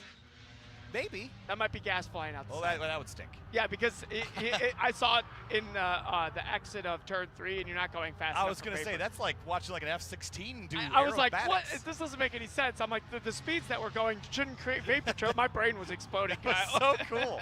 I don't care if it's gas. It looked awesome. The nerd in me was like, this is impossible. So Ferris, first lap out of 125.773. Puglisi, by the way, Michael Puglisi did a 134.038, which is good enough for second in track mod here this weekend. Chris Boersma, a 35.0, which is a 0.2 faster than yesterday. So it's Puglisi, Boersma, and Jason Kanakari. You were front runners in track mod in this session so far. Yeah, it's we didn't see fuel flying out of his car on the last lap.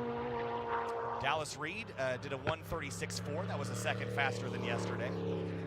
And by the way, that time from Ferris will easily lock him into the podium sprint.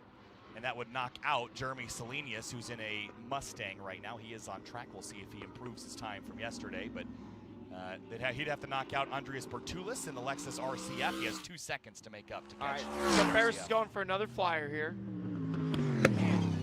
The front straight just gets eaten up. It's like it doesn't exist. Ferris has essentially turned GingerMan into a go-kart track with this car. It basically looks like that. Now out of turn 2, right out to the edge of the road. Whatever that is, it looks awesome.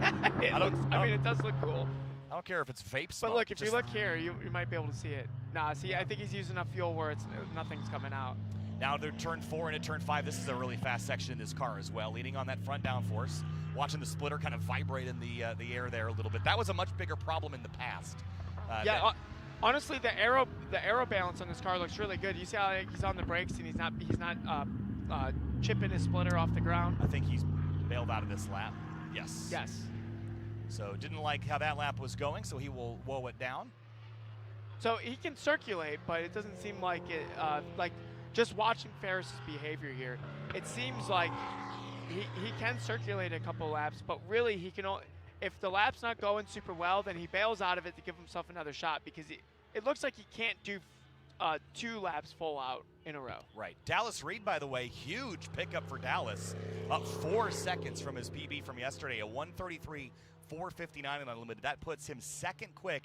That will knock out Jeremy Selenius again, obviously, but Pertulis is the one on the chopping block now. And Ferris came in, maybe conditions, maybe he's getting some extra siding laps for when they go into the bracket. So we're not entirely sure what he was doing there, or he was just trying to see if he could do a better lap than that 125. Like we predicted, we're pretty sure that he was probably running a lower power setting there. Yeah, almost certainly. Because the car looked like it was mostly at the limit everywhere. So it's not like he was just like, I'm just gonna point and shoot to different sections on this track to just make sure I'm in the bracket. He was driving the car. Yep, there's Jason Kanakary, who is still the top, or was the top seed in track mod until Puglisi did better. Kanakary's time yesterday, a 33.1. 34.0 this morning, but this is going to be a fast lap. Love the active aero on this car, that rear wing standing up to act like an air brake going off into the corners, and then it lays flat to make the car a little more slippery on the straightaways. Kyle, this thing kind of looks like a Batmobile, doesn't it? It's like the side profile of it. I call all British cars swoopy, is the term I use. Yeah, oh, it's just so good looking. Very aerodynamic, bullet-shaped. Now through turn 4.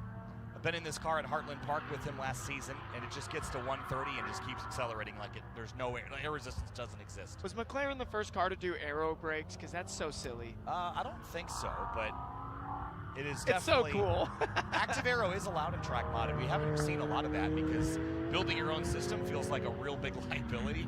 Yeah. And I would much rather trust one that was built by a manufacturer that spent millions of dollars in development. It would be kind of cool though. You like set it on like a pneumatic piston that would just like tilt your wing as a sail. There was at one point when I think Ferris had some active aero in development, but I don't think that ever made it to the car. What if it just like popped from the rear bumper and just like shot straight up? Like it's not actually the wing, but it's just like a sheet. Kanakary now. Fast down the backstretch, not quite the speeds that Khartoumi was doing, but not that far off. Look at how sleek that car is, on the brakes hard into turn number 11. And again, he's second seat now behind Puglisi, but will he improve on his 133.1 from yesterday? He will not even improve in that session. He was cooking on that 134.0 if that was a slower lap. There it goes, 133.1 for Kanakary, which is very slightly slower, 300 slower than yesterday. Okay, so that's what he's got. This is Ernestus Pazelis in Unlimited. He is now the third seed in Unlimited for the podium sprint as it stands. This car looks like Ferris Khartoumi light. Yes, this is like Ferris's car like 4 years ago. Yeah, and that's a dangerous thing because 4 years from now in 2027, we'll be looking at this car going, it's doing 121s around. Wait, what is Ferris's car going to look like in 4 years? It's actually just going to be bought by SpaceX, and it's going to be leading the Mars mission. He's going to start bringing the Earth with him. He's going to slow the rotation of the Earth with all the like torque. a time continuum as he goes down the front straight. Yeah, Pazelis' best time in this session is a 36.3, which is 0.3 off of yesterday. So still safely in the podium sprint as it stands. Looks like he Can't tell if he's on it or not. Looks like he is not. It's hard to tell. It is hard to tell through there. Just the angle is hard to see. It doesn't look. It looks like he's either setting up for a new one or he bailed on that one. He's going to come in. Well, he's on power now.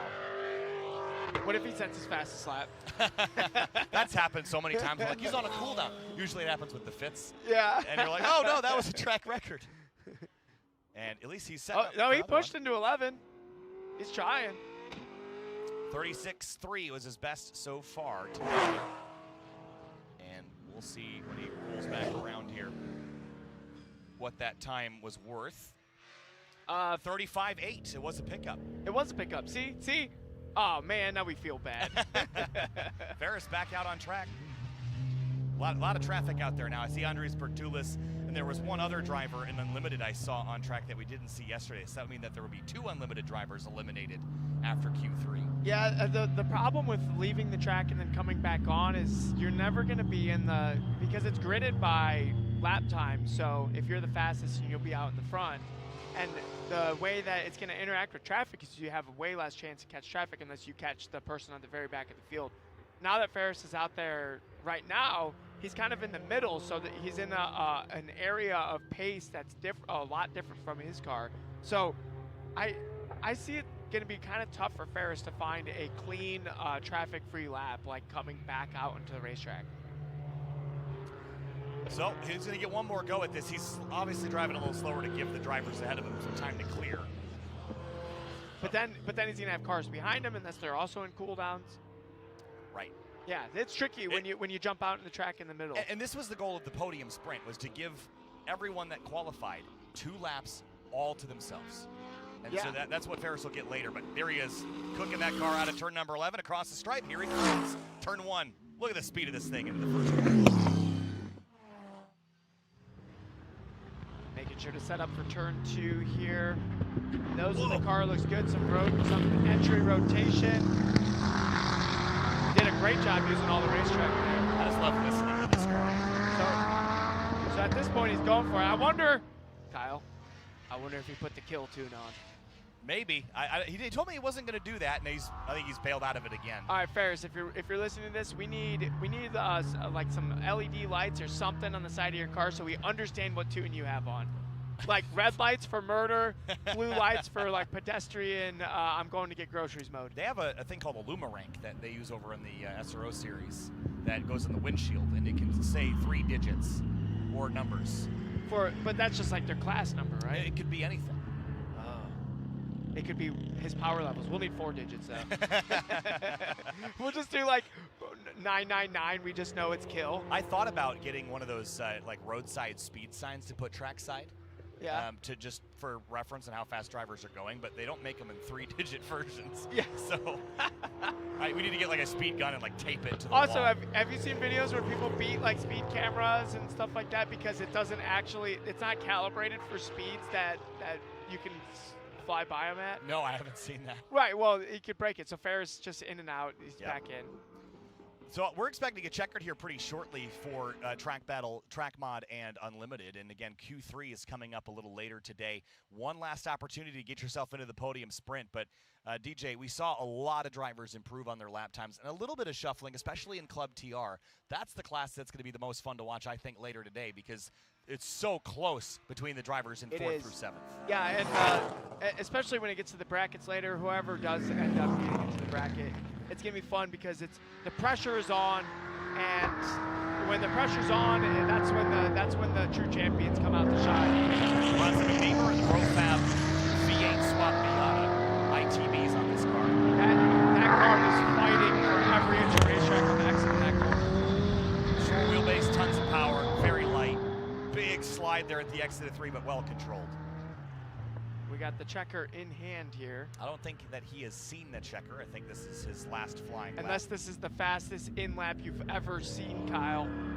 And Bronson was your 3rd seed at a 36.9 in Track Mod, and I think he should still be in the podium sprint as it stands. Dalton Klein was as well at a 35.8, though Dalton Klein picked up 2 seconds, so Dalton Klein is now your 3rd seed in that orange Corvette. Yeah, good job for Dalton there. We're still watching McNeamer. Yep, McNeamer here. The lap looks well executed so far. I haven't seen any major mistakes. Maybe that slide coming out of 6th, also another slide coming out of 10. Those little slides, they do add up because you're not effectively putting the power completely into the ground. But it's a fine line. That's what makes driving so tricky. Is you need some kind of slide on the exit, but not enough where it's going to impact the amount of thrust you have. Here he comes out of turn number 11. His best was a 36.7 set this morning. It is an improvement to a 35.010. That is a heck of a lap. And he's in street mode? Track mod. So that will put him in. He's got the orange on the ticker, so that will drop him into 4th place. Okay, so as it sits right now, McNeamer would be in the bracket. And as well as Dalton Klein, but just Dalton Klein at a 35.8. That was close. So as they stand, this is helpful because our sorting by session graphic isn't working. So Dalton Klein is your 5th best. So they're actually in order of how they're going to be. Puglisi, Kanakari will swap with Boersma in terms of the seed. But all the top 5 in this session are your top 5 overall this weekend. So that is convenient. Gotcha. Okay, cool. And similar is true for Street Mod. And then for Unlimited, I think the same is true now that we've got Kartumi on the board. Yep. Who's the unlucky person that got knocked out? There's 2, actually. Selenius is 1, and then there was 1 more that joined us late and joined us this morning. Do you know what off the top of your head, I'm putting Kyle on the spot, so apologies, Kyle, but do you know what the time, like what is the 5th place time in Unlimited? Looking for it. Okay. It is the 5th place in Unlimited. So Bertulis is in, so he would be the 5th place. So a 138. Unless he went quicker yesterday, which he did not. So 138.2. 138.2. 5. Sorry, 138.5. All right. So if you're 6th and 7th right now, 138.2 is 138.5. 138.5. I misspoke again. I'm having a bad day. Wait, look, if you do 138.2, you're in. Okay. Yeah, you're in. That's what we're trying to say. And that will happen in qualifying 3 a little bit later. We're going to get set up for the GLTC race that's coming up here. We're going to be joined by Cerise Taylor from FCP Euro once again. But thanks for watching the NOS Energy Track Battle Championship qualifying 2. We'll be back in a few minutes for GLTC race number 2. We'll see you later. Born on the track, bred on the mountains, raised on the podium, ready for anything and everything. Learn more about our entire line at falcontire.com. Owning a car can be expensive. It can also be confusing. What? And when things don't go right, there's no doubt it could be frustrating. But it can also be a lot of fun. And for those reasons, FCP Euro exists. Check this out.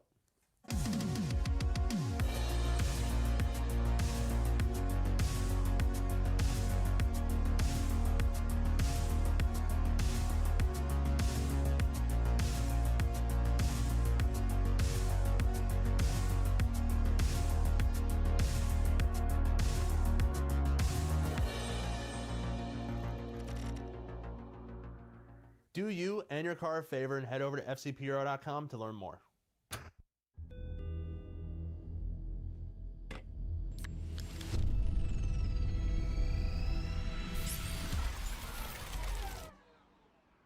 Done.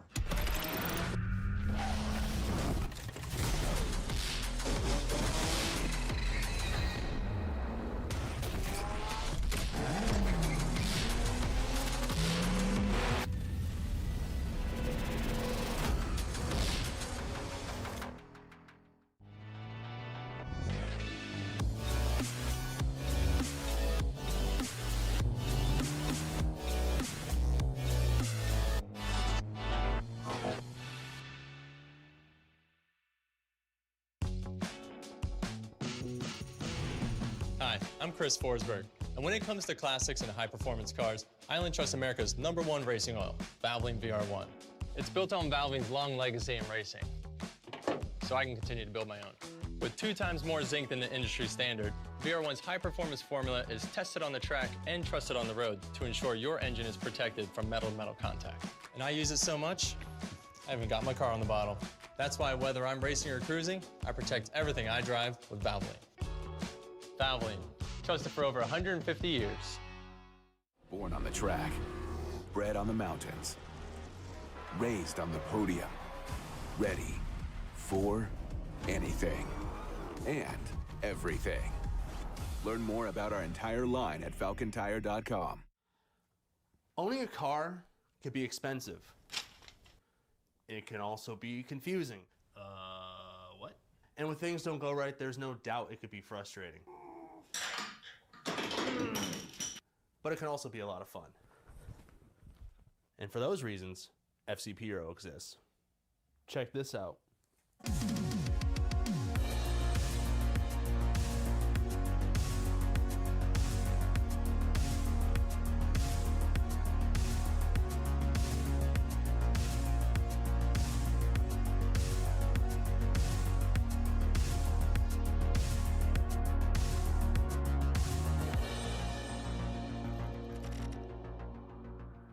Do you and your car a favor and head over to fcphero.com to learn more.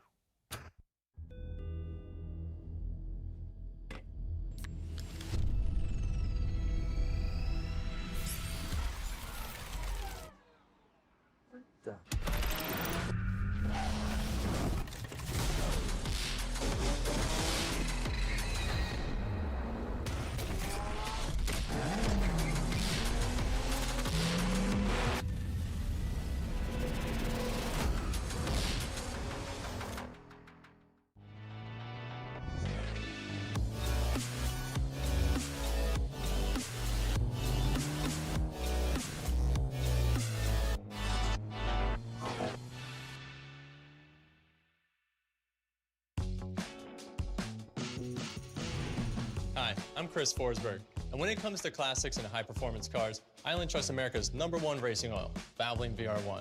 It's built on Valvoline's long legacy in racing, so I can continue to build my own.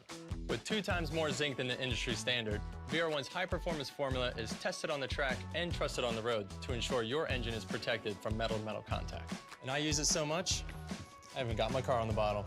That's why whether I'm racing or cruising, I protect everything I drive with Valvoline. Valvoline, trusted for over 150 years.